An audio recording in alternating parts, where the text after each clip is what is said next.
तो जय हिंद। देखिएगा, आज क्लास 8 का अध्याय 2 है सूक्ष्मजीव मित्र एवं शत्रु। इसके बारे में आज पढ़ते हैं बढ़िया से। सबसे पहले बताइएगा कि सूक्ष्मजीव कहते किसको हैं। तो जो नहीं दिखाई दे, लेकिन अगर आपका आंख आलू के फांक जैसा है तो देख भी सकते हैं। अरे सूक्ष्मजीव में शैवाल भी शामिल होता है। आप शैवाल को नहीं देख लेते हैं। और फंगी है, फंगी फंगी को भी देख लेते हैं। मतलब फंगी को कैसे देखते हैं? और तो रोटियां पे जो उजला उजला होता है तो ऐसे करके आँखें निकाल के देखने तो नहीं जनाता है। वही होता है फंगे कवक, इसी को फंगे बोलते हैं।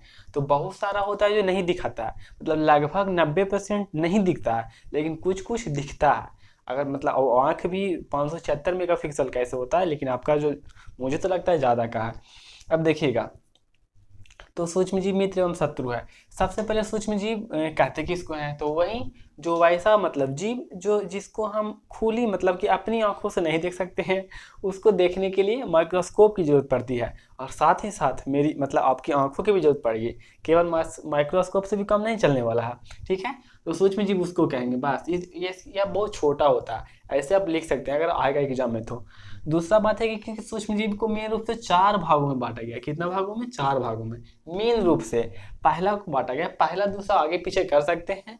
आपके पापा 10 रुपये दिए हैं, 2 रुपये उसको देना है, 3 रुपये उसको देना है, तो पहले आप 3 रुपये उसको भी दे सकते हैं, 2 रुपये उसको भी दे सकते हैं, मतलब कि कोई दिक्कत नहीं नंबर में।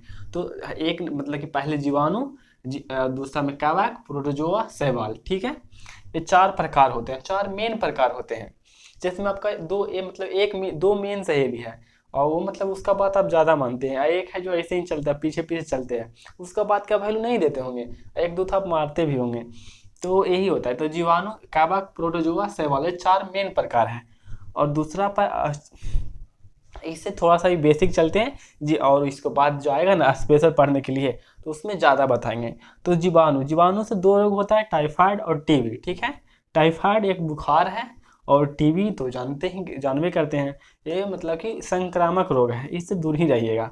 कवक, कवक से रोग नहीं, कवक से रोग होता है, लेकिन जैसे हम देखिए कवक का मतलब हुआ ना कि जहाँ पे पानी या गंदगी, पानी जम गया ना तो वहाँ पे कवक उत्पन्न हो जाएगा। जैसे में कोई लड़की नहीं नहाती है, तो लड़की नहीं नहाएगी तो उसका माथा में पसीना आ जाएगा। पसीना मतलब नमी, और नमी और फिर नहीं नहाएगी तो फिर पसीना आएगा, फिर नमी। ऐसे करते करते करते करते वो नमी ढेर सारा हो जाएगा, वहाँ पे कवक आ जाएगा। तो कवक ढेर सारा आ जाएगा तो उसके माथा को खाना शुरू कर देगा, सर को खाना शुरू कर देगा। तो धीरे धीरे वहाँ पे घाव बन जाएगा, जख्म बन जाएगा, फिर टोटल माथा न बन जाएगा। तो फिर टोटल पूरा घाव बन जाएगा, तो फिर टोटल केस कटाना पड़ेगा।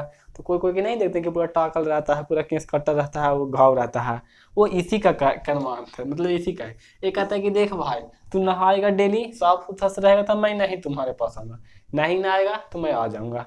और ये प्रोटोजोआ है, प्रोटोजोआ होता है ना, जो कहता है कि तू कुछ गंदा चीज खा लेगा ना तो मैं हो जाऊंगा।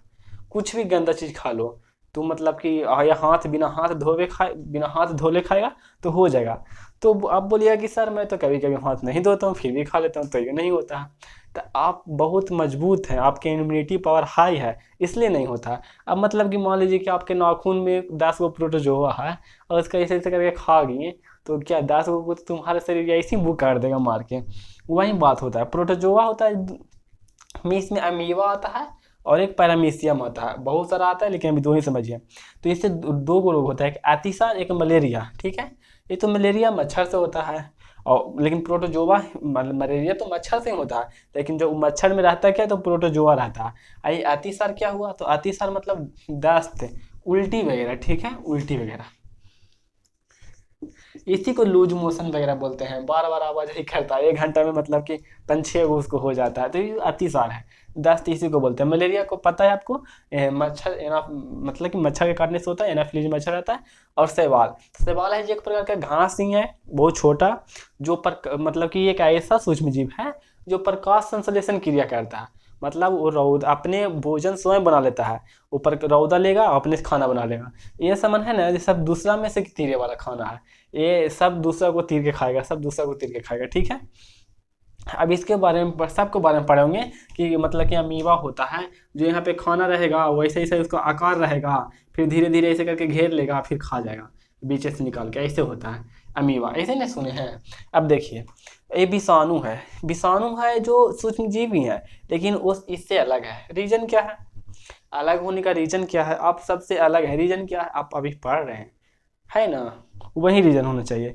ये विषाणु ये सब है जो कि क्या होता है, ये सब अकेले रह सकता है, मतलब कि अगर मान लीजिए कि आपके पास वहाँ पर, मान लीजिए बुक ही ले लेते हैं, तो बुक पर यहाँ पे अगर रख दीजिएगा जीवाणु, तो जीवाणु जिंदा रहेगा, कोई दिक्कत नहीं है। काबा के भी रखिएगा तो रोटी पर जिंदा रह जाएगा, प्रोटोजोआ भी जिंदा रह जाएगा, शैवाल तो जिंदा रहता ही है पानी में।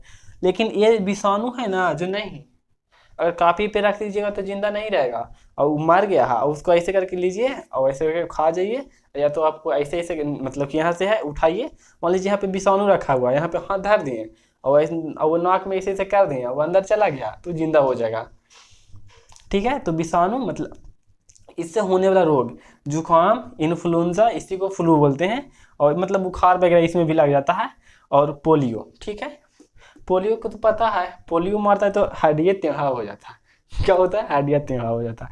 अब विषाणु के बारे में आपको पता है, ये नहीं तो जिंदा है नहीं तो मरा हुआ है, तो बोलेगा कि जिंदा और मरा के बीच के कड़ी को क्या कहते हैं, तो विषाणु कहते हैं। और बाकी सब बेसिक समझ गए, ठीक है।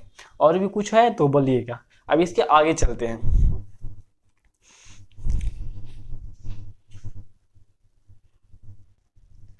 अब इसके आगे देखिएगा, अब जीवाणु के मतलब के कुछ नाम जान लेते हैं, जीवाणु के नाम और कैबक का नाम, प्रोटोजोआ का नाम, शैवाल का नाम।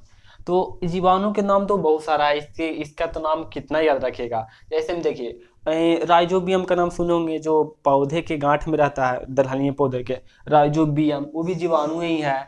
राइजोबियम जीवाणु हो जाएगा। और ट्यूबरकलोसिस, टीबी होता है वो भी, ट्यूबरकलोसिस नामक जीवाणु से टीबी होता है, वो भी जीवाणु ही है। टाइफाइड, टाइफाइड के आओ, और मतलब कि एक होता है विब्रियो कोलाई, सब जीवाणु ही है। तो जीवाणु का नाम कमी नहीं है, तो जीवाणु ढेर सारा होता है। एक होता है नील हरे शैवाल, साइनोबैक्टीरिया इसको बोलते हैं। तो नील हरे शैवाल, नाम में शैवाल लगा हुआ है लेकिन रियलिटी में वो बैक्टीरिया है। नील हरे शैवाल है ना, इसको लिख लीजिएगा,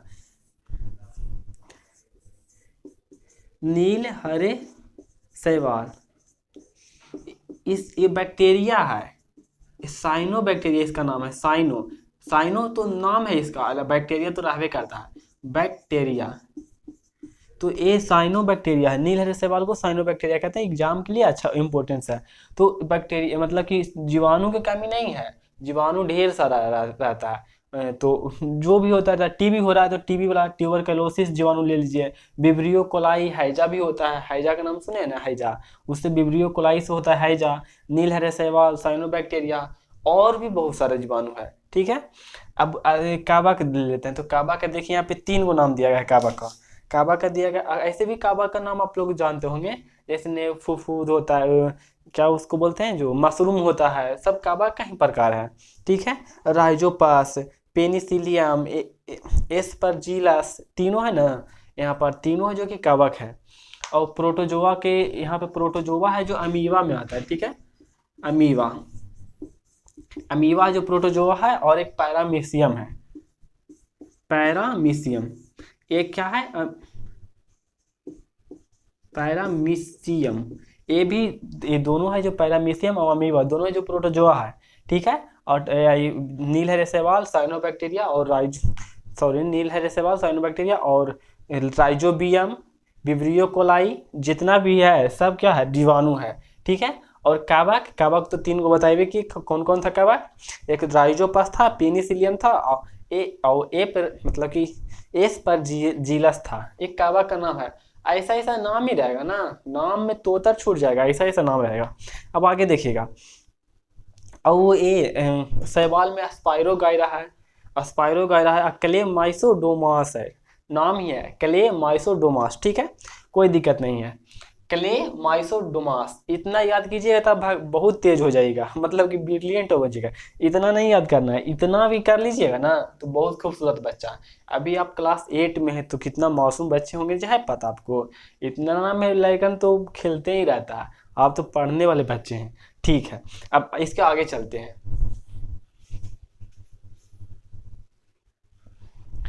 अब यहाँ पे देखिएगा, अब यहाँ पे बोल रहा है कि सूक्ष्म जीव मतलब कहाँ रहते हैं, सूक्ष्म जीव कहाँ रहते हैं। ठीक है, तो सूक्ष्म जीव में एक जीवाणु था ना, जीवाणु, ये जीवाणु है ना, ये बहुत बहुत जिद्दी है, घाटी मतलब कि जिद्दी है, और एकदम एकदम एकदम इतना जिद्दी है ना कि कुछ मतलब कि कहता है कि एकदम कुछ छोड़बे नहीं करता, किचकिचा के पकड़ रहता है। पहले जीवाणु कहाँ कहाँ रहते हैं, तो जीवाणु सगरों रह सकते हैं, हम हमेशा मन जहाँ मन तहाँ रह सकते हैं, ठीक है। सूक्ष्म जीव कहाँ रहते हैं, तो इस सूक्ष्म जीव में सबसे ज्यादा सर्वाइव करने वाला है जीवाणु, ठीक है। सूक्ष्म जीव में सबसे ज्यादा सर्वाइव करने वाला जीवाणु, मतलब ये हुआ ना कि इसको कितनों भी गर्म कर दीजिए, गर्म पानी में खौला दीजिए, मर भी नहीं करेगा। कितनों ठंडा में रख दीजिए, मर भी नहीं करेगा। तो बोलिएगा सर ये मरेगा कैसे? तो देखिए, मान लीजिए कि इसका दो गो जीवाणु है, तो दोनों जीवाणु का गुण अलग अलग होता है। एक आता है कि हमको तुम कितनों गर्म कर दो हम नहीं मरेंगे, कितनों गर्म कर दो हम नहीं मरेंगे। एक आता है हमको कितनों ठंडा कर दो मर भी नहीं करेंगे। तो लेकिन दोनों का एक कमजोरी है कि गर्म करने पर ये नहीं मर रहा, गर्म करने पर ये नहीं मरेगा, लेकिन इसको ठंडा कीजिएगा ना तो ये मर जाएगा। और एक ठंडा करने पर नहीं मर रहा है, गर्म करने पर मर जाएगा, यही सब होता है। तो इसी का हम लोग फायदा उठा लेते हैं।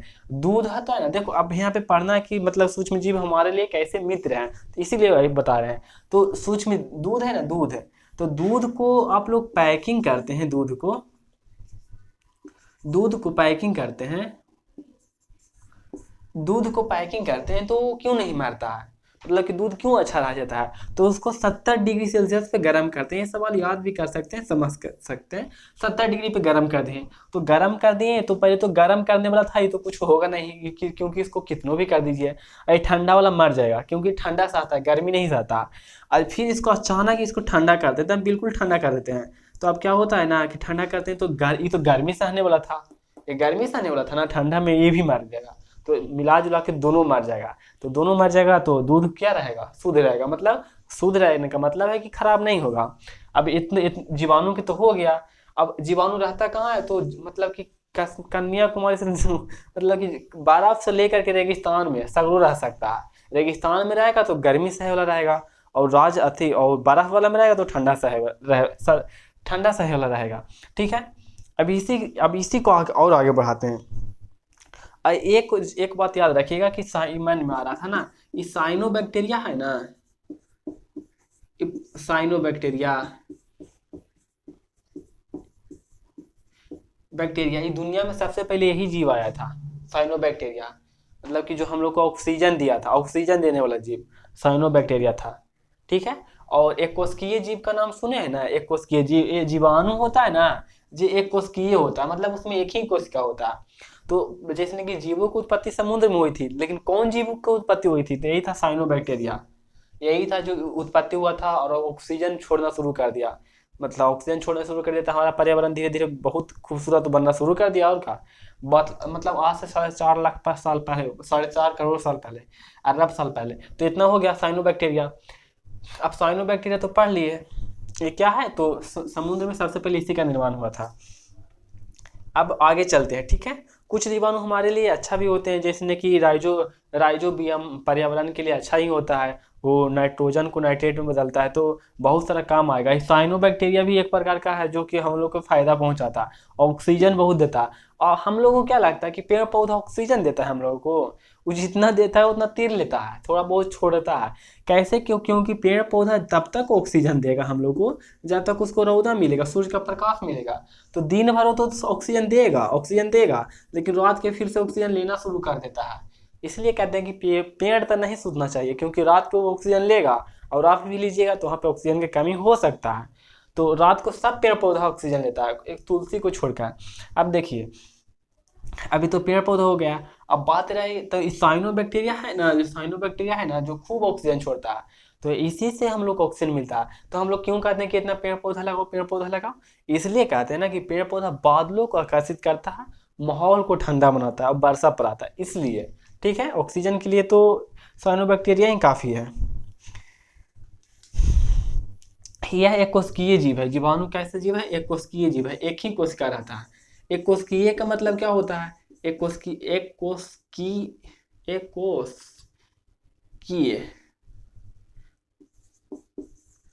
एक कोशिकीय का मतलब क्या होता है ना, को सिर्फ अकेले ही रहता है, मतलब कि एक ही गो रहता है। और मतलब कि हम लोग, मतलब कि कोई चूटी है या हम लोग हैं, तो उसमें ढेर सारा कोशिका मिल मिल के एगो अंग बनता है। मतलब कि आपकी अंगुली है तो उसमें ढेर सारा ऐसे ऐसे करके बनेगा, एगो अंगुली बनेगा, लेकिन ये अकेले ही रहता है। तो एक कोशिकीय जीव होता है ना, उसमें मतलब कि उसको यूकैरियोटिक बोलते हैं, ठीक है।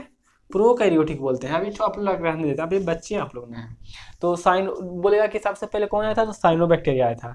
पेड़ पौधा से हम लोग को ऑक्सीजन मिलता है, वो बादलों का आकर्षित करता है, वो मिलता भी है। और दूध को कैसे रखते हैं सब पता चल गया। दूध में आपको पता होना चाहिए कि दूध में लैक्टिक अम्ल पाया जाता है। कौन सा अम्ल, लैक्टिक अम्ल। अभी याद नहीं करना कि लैक्टिक अम्ल पाया पाया जाता है, दूध में लैक्टिक अम्ल पाया जाता है, याद नहीं करना है। दूध बोले या तो दही बोले, ठीक है, दूध बोले या तो दही बोले।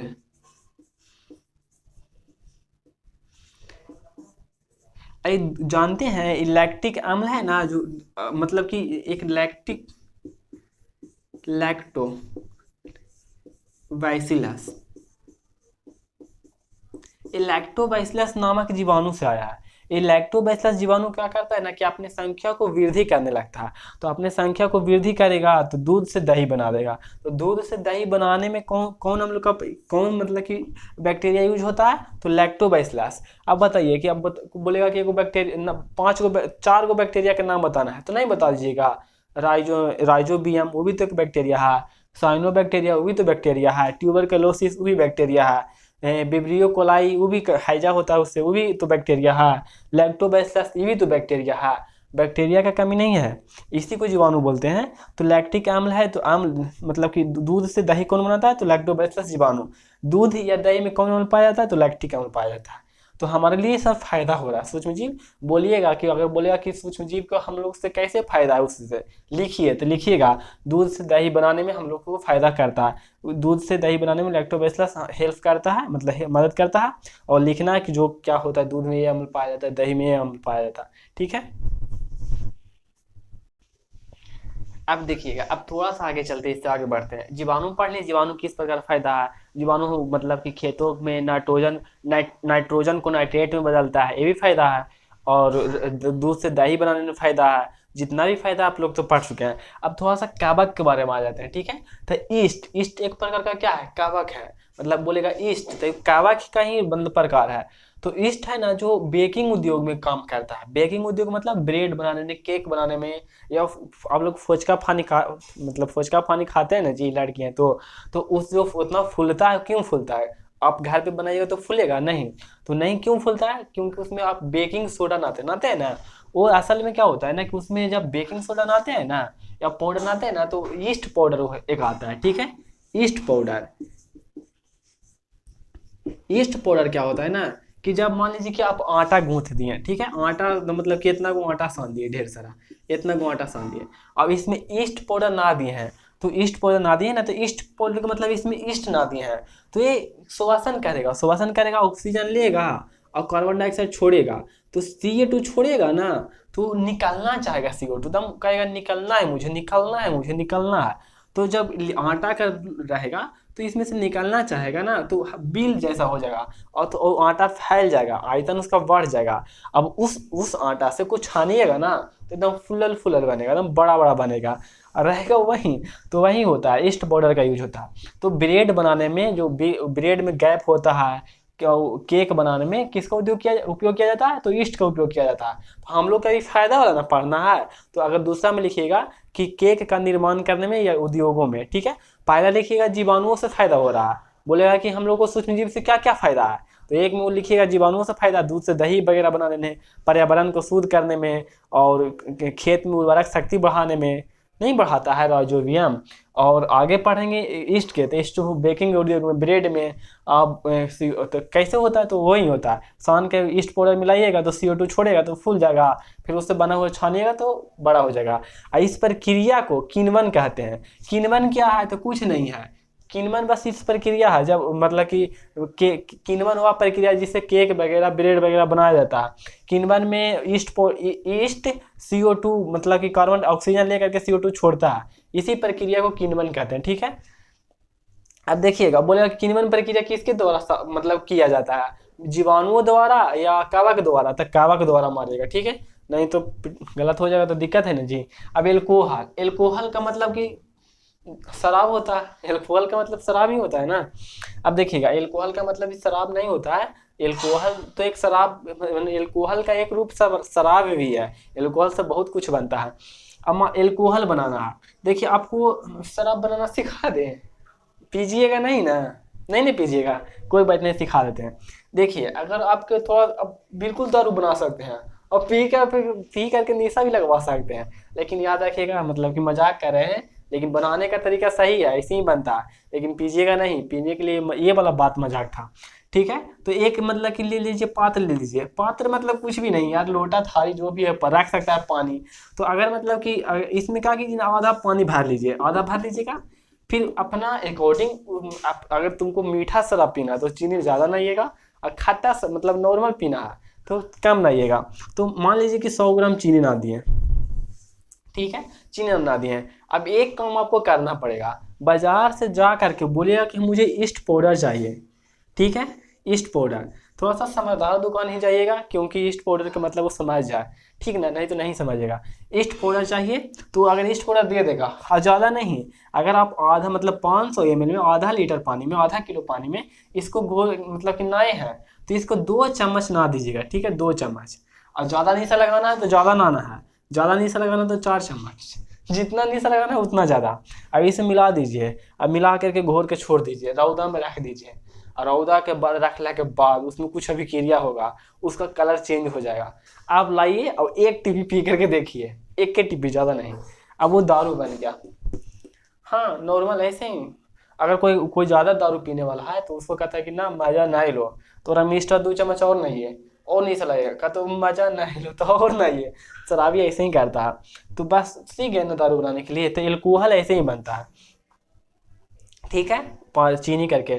तो वो गंध आता है, तो एल्कोहल बनाना सीख गए ना। एल्कोहल का इसका खोज, किण्वन एक प्रक्रिया, इसका खोज लुई पाश्चर ने किया था। कौन पाश्चर ने? लुई पाश्चर ने। ये क्यों? ये याद करना है, अगर याद रहा तो अच्छा है, नहीं रहा तो उससे भी अच्छा है, क्योंकि आप अच्छे बच्चे हैं जो याद नहीं करते हैं, जब दिमाग हौला लेकर चलते हैं। लेकिन 1857 में क्या था, लेकिन उतना नहीं, लुई पाश्चर याद रखना है तो रख सकते हैं, बहुत खूबसूरत होगा। अब आगे चलते हैं सूक्ष्म जीवों का औषधि में उपयोग, मतलब दवा में, ठीक है। अभी 2 को पढ़ लेना इतना। और देखिए अब शैवाल का पढ़ना, मान लीजिए यूज शैवाल का। तो शैवाल का काम कब आता है? शैवाल आता है मतलब कि अगर हम लोग तो शैवाल इतनी इतनी में देखते हैं, लेकिन समुद्र में शैवाल बहुत बड़ा बड़ा होता है। इतना बड़ा होता है ना कि पानी वाला जहाज को रोक देता है, पानी वाला जहाज को रोक देता है, आगे बढ़ ही नहीं देता है, क्योंकि बड़ा बड़ा शैवाल होता है, ढेर घना हो जाता है। तो शैवाल को सलाद बनाकर खाया जाता है। अब कल्पना कर सकते हैं शैवाल को, मतलब कि काट काट कितना बड़ा होता है, उसको सलाद बना के खाते हैं, ठीक है।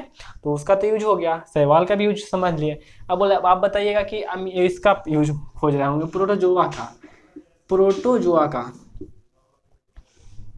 तो इसका प्रोटोजोआ, तो ये प्रोटोजोआ का मतलब कि फायदा नहीं है, फायदा इसका एक ही फायदा है कि अब इसको से कोई दिमाग लगा करके कोई दवाई बनाना सीखे, एंटीबायोटिक बनाना सीखे, एंटीबायोटिक आप लोग क्या कहते हैं, तो ये इसको सीख सकते हैं। अब आगे देखते हैं इसके, अब आगे देखते हैं, ठीक ना। अब सबसे पहले प्रतिजैविक, इसके आगे है फायदा पढ़े ना जी। तो फायदा में प्रतिजैविक एंटीबायोटिक में भी फायदा करता है। अब फायदा कैसे करता है, जैसे देखिए, प्रतिजैविक पहला परिभाषा आएगा कि प्रतिजैविक को ही एंटीबायोटिक बोलते हैं। आपने कभी कोई के मुंह से सुना है कि चलते हैं आज प्रतिजैविक लेने? नहीं, तुरंत बोलेगा कि चलते हैं आज एंटीबायोटिक वे ले लेते हैं जा करके, मतलब शुद्ध इंग्लिश बोलता है, एंटीबायोटिक वे बोलता है, लेकिन उसको शुद्ध हिंदी में प्रतिजैविक बोलते हैं। तो आपको क्वेश्चन में आएगा कि प्रतिजैविक किसे कहते हैं, या एंटीबायोटिक क्या है, किसे कहते हैं।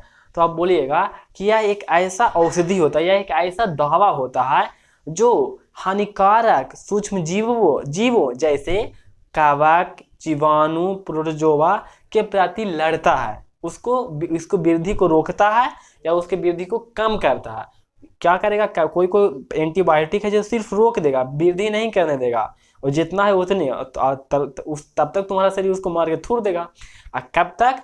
कभी कभी क्या होता है कि एंटीबायोटिक ऐसा होता है उसको मार के कम करता है, रोकता तो भी है, उसको मार के कम करता है, ठीक है।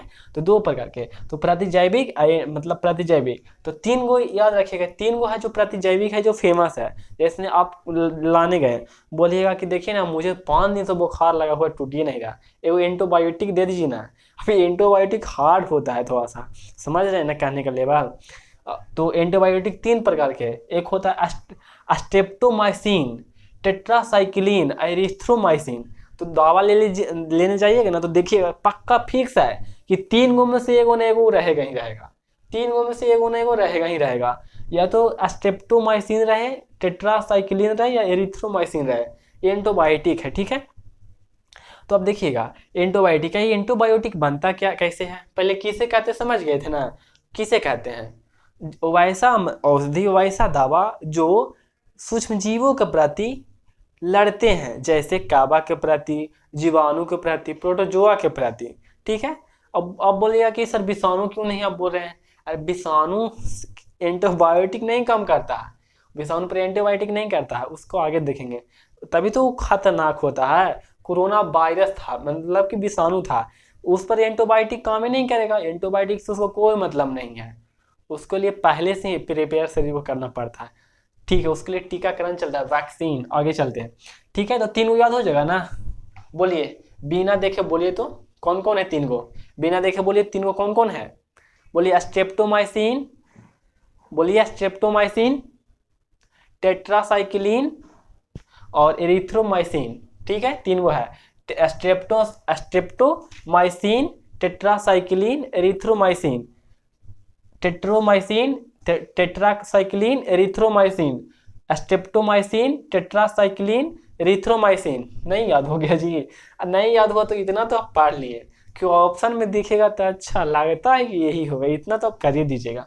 अब आगे देखते हैं, इसका निर्माण कवक और जीवाणु से होता है। ठीक है, अब कैसे होता है देखिए, अब आगे थोड़ा सा और आगे से पीछे रिवर्स लेते हैं।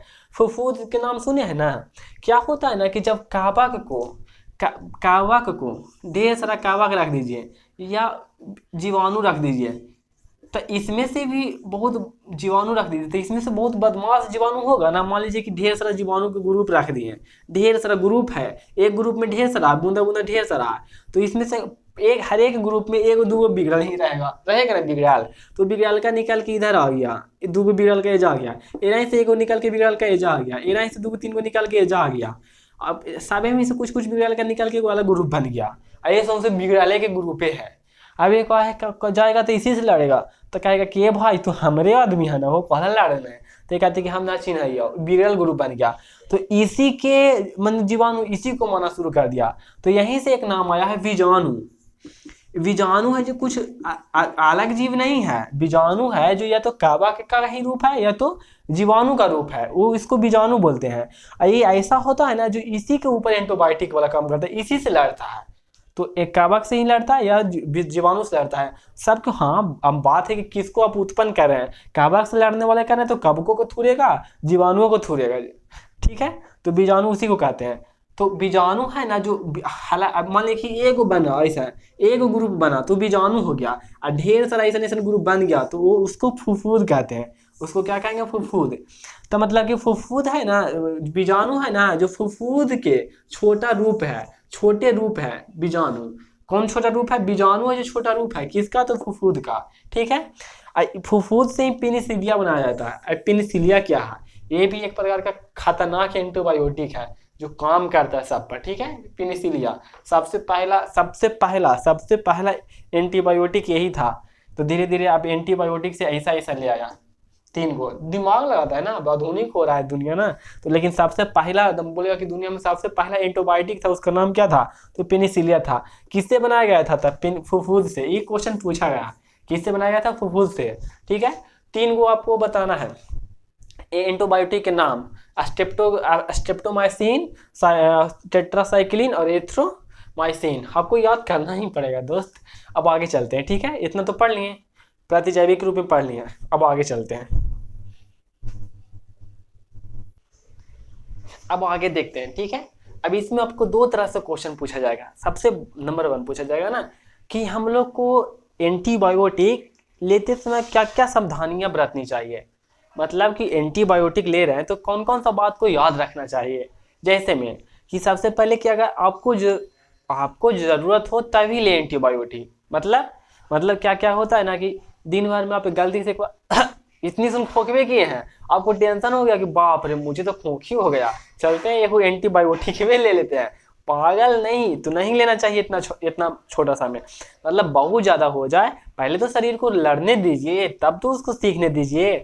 जब तक पटकाएगा नहीं, जब तक वो पटकने के लिए कैसे सीखेगा, कैसे सीखेगा कि मुझे ऐसे गिराया गया था तो अगला बार ऐसे गिराएगा तो ऐसे नहीं गिरेंगे।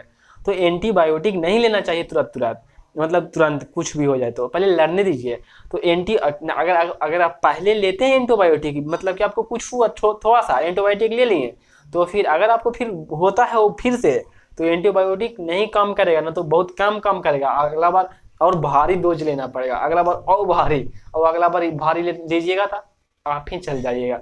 आपको नहीं बोल रहा हूँ, बाहर वालों के लिए, बात बाहर वालों के लिए, ठीक है। तो एंटीबायोटिक लेते समय क्या करना चाहिए, अगर जरूरत हो तो लें, और लेते समय अगर 10 दिन का डोज है तो 10 दिन उसको लेते रहे लगातार। मान लीजिए कि आप 10 दिन का दवा 2 दिन में ठीक हो गया, आप डांस करना शुरू कर दिए कि मैं तो ठीक हो गया, अरे पागल, वो ठीक नहीं हुए हैं, आप में जो बैक्टीरिया लड़ने है ना, जो अटैक किया था वो कमजोर हो गया है, तो आपको सही अच्छा फील कर रहा था, आपको लगा कि ठीक हो गए हैं, और जैसे ही खाना छोड़ दीजिएगा फिर से उसकी संख्या बढ़ जाएगी, और तो फिर से बढ़ेगी नहीं, तो फिर एंटीबायोटिक लेंगे तब उसको नहीं मारेगा वो, क्यों, क्योंकि आप जब एंटीबायोटिक लिए थे ना आप 2 दिन, तो सीख गया था कि मुझको यहाँ यहाँ पे ऐसे ऐसे मारता है, अगला बार लिए तो सीखल है, तो उसको बचा लेगा खुद को, तो नहीं काम करेगा। तो सबसे पहले जितना दिन का डोज रहे उसको पूरा कीजिए, कोई भी दवा हो, डॉक्टर पागल नहीं रहता, नहीं तो पागल के पास आप जाते क्यों हैं, बढ़िया के पास जाइए। जिंदगी में कुछ भी हो, बायोलॉजी हमेशा पढ़ना चाहिए।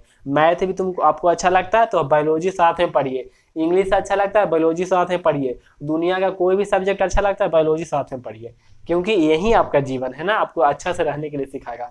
अब बोलेगा सर कोई गाँव में बायोलॉजी नहीं पढ़ता फिर भी वो मस्त जीता है, वो मस्त पता नहीं कैसे जीता है लेकिन जी लेता है, बात सही है।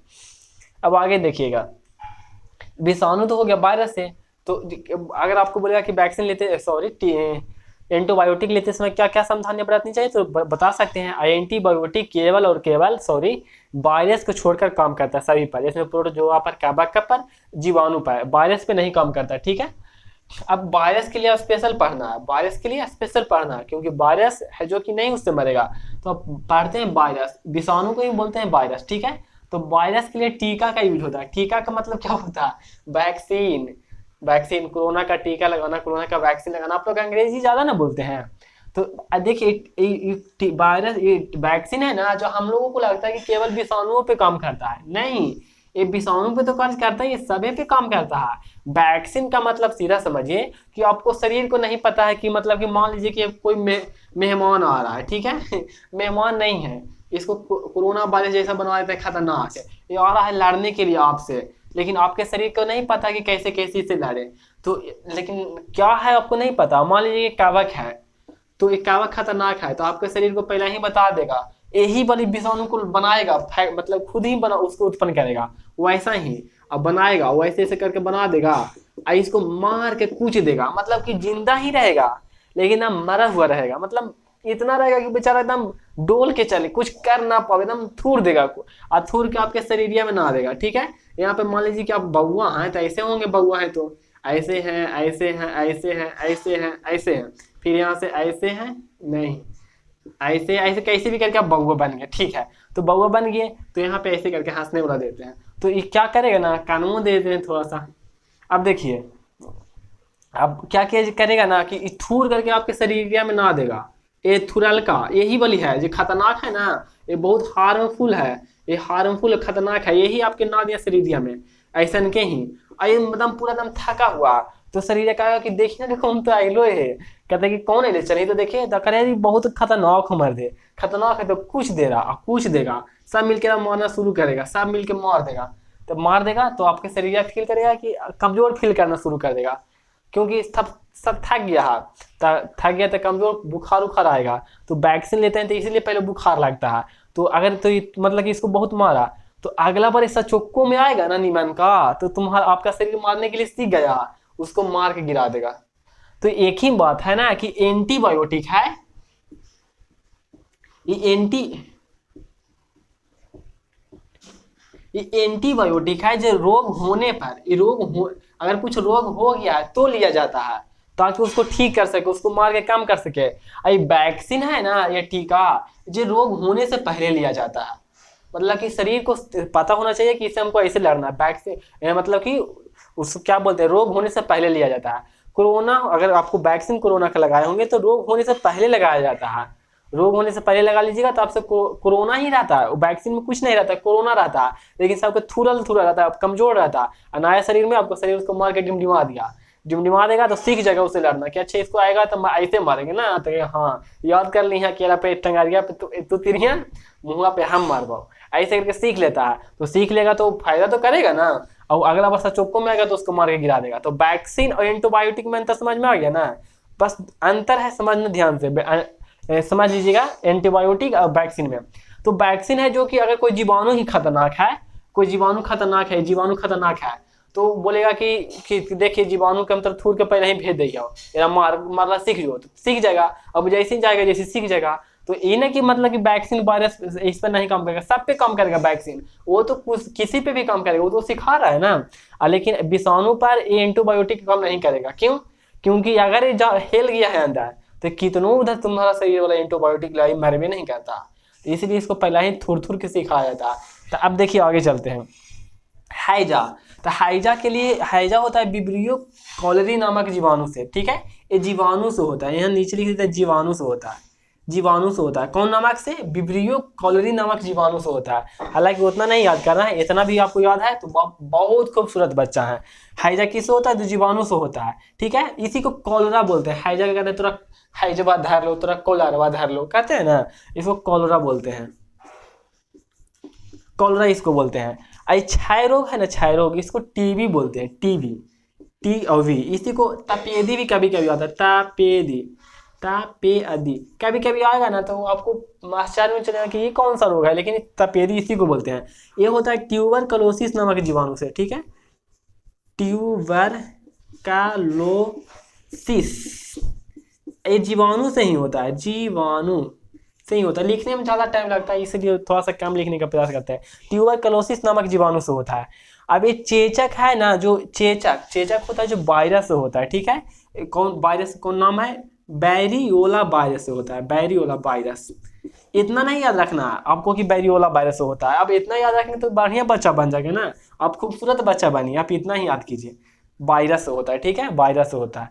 और हेपेटाइटिस भी वायरस होता है। हेपेटाइटिस बहुत प्रकार का होता है, बहुत प्रकार के, जैसे में A hepatitis A, hepatitis B, hepatitis C, D, पढ़ते रहिए, ई, ठीक है, हेपेटाइटिस ऐसे होता है। तो तो क्या करते हैं कि ये सॉरी, यहाँ पे वैक्सीन है जो किसके लिए है? हैजा हो गया, तो हैजा हो गया है तो एंटीबायोटिक लीजिए, नहीं हुआ है तो मतलब आपको होने से पहले लेना है तो बिब्री ए ले लीजिएगा, ठीक है। तो हैजा में यूज किया जाता है वैक्सीन का हैजा में किया जाता है, क्षय रोग में किया जाता है, चेचक में किया जाता है, हेपेटाइटिस में किया जाता है, ठीक है। अब देखते हैं, तो अब कुछ बोलेगा कि कौन सा वैक्सीन का नाम था, अरे मतलब कि तो यही से विब्रियो कोलाई, तो विब्रियो कोलाई, क्षय है तो क्षय। अभी जो क्षय रोग है ना, जो बच्चा होता है ना, बच्चा, छोटा बच्चा, तो उसको टीबी धर न ले, पकड़ न ले। टीबी पकड़ते हैं तो टीबी का लक्षण है कि खोखे ना तो उसके साथ खून आएगा, नंबर 1, कमजोरी रहेगा, एकदम टिक टिक टिक टिक करेगा, दुबला पतला, आपके जैसे नन्हा मुन्ना बच्चा नहीं रहेगा। और क्या रहेगा? एकदम एकदम थका हुआ महसूस करेगा। और उसका क्षय रोग का मतलब होता है जानते हैं? कमी, ये उसका द्रव्यमान क्षय हो जाएगा, एकदम पतला के लकड़ी बन जाएगा, एकदम दुबला आ जाएगा, एकदम दुबला आ जाएगा, फूक दीजिएगा तो भी बेचारा गिर जाएगा। तो वही होता। तो क्षय रोग, टीबी क्षय रोग होता है। तो इसमें क्या किया जाता है ना कि छोटा जो बच्चा होता है ना, छोटा बच्चा, उसको BCG का टीका लगाते हैं, BCG का टीका लगाते हैं। शायद आपको नहीं दिख रहा होगा लेकिन यहाँ पे लिख देते हैं, BCG का टीका लगाते हैं, ठीक है। टीका का मतलब वैक्सीन, टीका का मतलब वैक्सीन। लेकिन ये बात है कि सिर्फ बच्चों को लगाया जाता है, शिशु को, एकदम नन्हा मुन्ना शिशु को, 1-2 साल का रहता है ना बउआ, उसको दिया जाता है, शिशु को लगाया जाता है, ठीक है। चेचक पता है बैरियोला वायरस से होता है, इसके लिए भी वैक्सीन का यूज होता है, और हेपेटाइटिस के लिए भी वैक्सीन का यूज होता है। तो ये सब हम लोग फायदा पढ़ रहे हैं, किसका फायदा पढ़ रहे हैं? सूक्ष्म जीवों का, वैक्सीन कैसे काम करता है। तो अब बहुत हम बच्चा थे ना तो हमको पता ही नहीं चलता था। ये वैक्सीन का मतलब हम सीधे समझते थे कि सिर्फ विषाणु पे काम करेगा, लेकिन रियल मतलब वैक्सीन को होता ही नहीं है, ये विषाणु पर भी नहीं काम करेगा। क्यों करेगा? वो रियल मतलब होता है कि जो आया है उससे लड़ने के लिए सिखा देगा, ठीक है। तो आगे, अब इसको आगे करते हैं।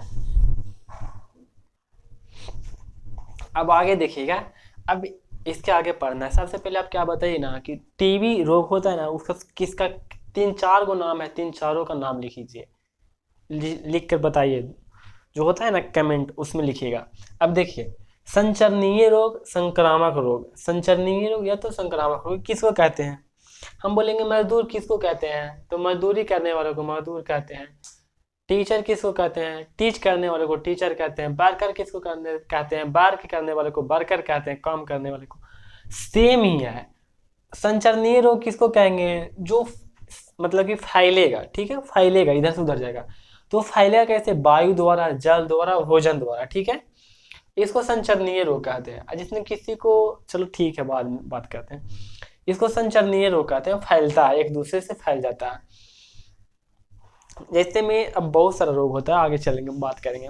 हैजा, अगर किसी को हैजा हो गया, हैजा में क्या होता है? कुछ नहीं होता है हैजा में, उल्टी होने लगता है बहुत ज़्यादा। अब नॉर्मल उल्टी उल्टी होता है, और वहीं उल्टी होता है, दस्त होता है एकदम। क्यों होता है? गंदगी से होता है। अब कच्चा आलू खा लीजिए, हैजा पकड़ लेगा तुरंत। हैजा पकड़वाने का बहुत बेहतरीन उपाय है, कच्चा आलू खा लीजिए। अब पहले को कहते हैं, पहले के बंदर क्यों कैसे खाया जाता था? पहले के बंदर के पास पावर था पचाने का।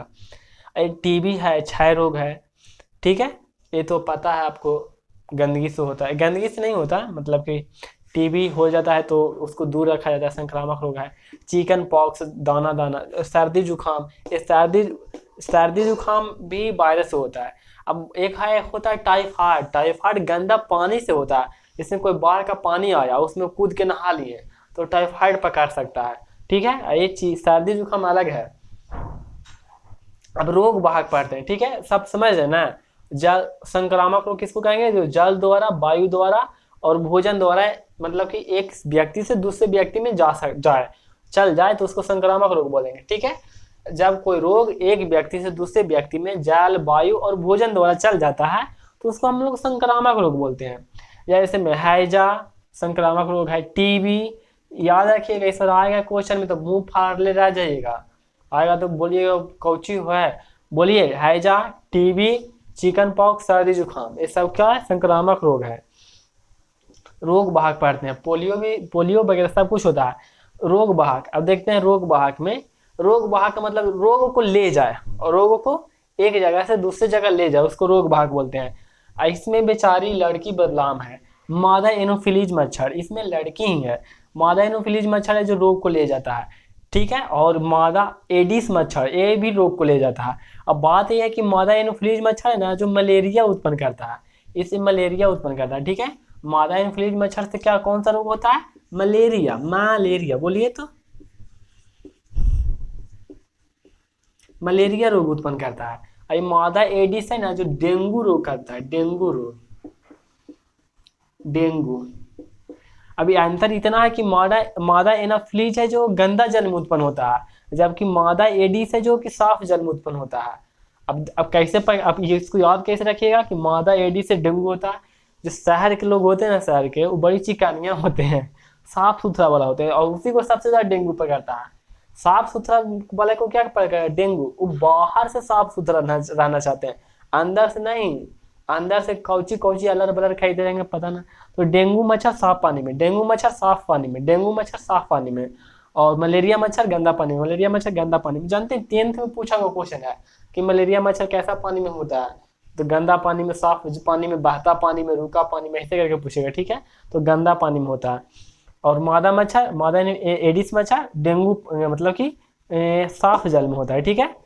ये मादा एडिस है ना, जो डेंगू होता है ना, डेंगू जो वायरस से होता है, डेंगू रोग होता है जो वायरस के कारण होता है, ठीक है।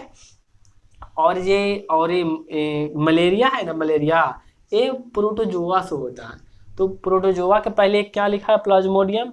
तो प्रोटोजोआ का ही एक प्रकार है प्लाज्मोडियम। अब बोलिए कि सर डेंगू होता है जो वायरस होता है, लेकिन कौन वायरस से होता है? तो डेंगू है जो डेंगू वायरस से होता है। उतना वैसे नहीं, रेबीज, रेबीज कौन वायरस होता है? तो रेबीज वायरस होता है। ज्यादा याद नहीं रहे, मतलब कि ज्यादा सोचना नहीं है, डेंगू वायरस से ही होता है, वही वाला बात है। तो लेकिन मलेरिया, मलेरिया प्रोटोजोआ से नहीं होता, प्लाज्मोडियम प्रोटोजोआ से होता है, ठीक है। जितना भी दुनिया में आप मच्छर देख रहे हैं, मच्छर हो या मच्छरनी हो, सभी मच्छर जल में उत्पन्न होते हैं, चाहे तो आप कोई भी मच्छर क्यों ना उठा लें। आप इतिकना मच्छर उठाते हैं या बितिकना मच्छर उठाते हैं, सब जल में उत्पन्न होगा। ठीक है। और मैं तो कहना चाहूँगा कि अगर आप मतलब कि हेल्थ का रहे, मोटे वगैरह हैं, तो आपको मच्छर काटे ना तो नहीं उसको मारिएगा, उसको उड़ा दीजिएगा, बेचारा उसका भी तो जिंदगी है ना। आप लोग चटाक से मार देते हैं। अब आगे देखिएगा, रोग वाहक पढ़ लिए, ये सब हैजा, टीबी, चिकन पॉक्स, सर्दी, संक्रामक रोग है। आगे भी पढ़ना है, चार्ट दिया है संक्रामक रोग पढ़ने के लिए, आगे उसीलिए नहीं लिखे हैं। रोग वाहक मादा एनफ्लूएंजा मच्छर रोग वाहक है, और मक्खी भी, घरेलू मक्खी होता है वो भी रोग वाहक होता है। तो रोग वाहक है, लेकिन जो खास खास है, खास रोगों का अब मक्खी कौन रोग को ले जाएगा, वो पता नहीं कहाँ से बैठ के आएगी, आएगा आपके पास चलाएगा। वो कोई खास रोग को नहीं ले जाता है, सब रोग को ले जाता है। लेकिन मादा एनोफिलीज है जो खास रोग को ले जाएगा, मलेरिया, इसलिए इसको पढ़ते हैं। और मादा एडिस है जो खास रोग को ले जाएगा, डेंगू। ठीक है। तो स्पेशल स्पेशल मतलब कि रोग को ले जाएगा। अब बताना है आपको बिना देखे, बताना है आपको बिना देखे कि बताइए साफ पानी में कौन मच्छर उत्पन्न होता है, साफ पानी में कौन मच्छर उत्पन्न होता है, बताइए कौन पानी उत्पन्न होता है।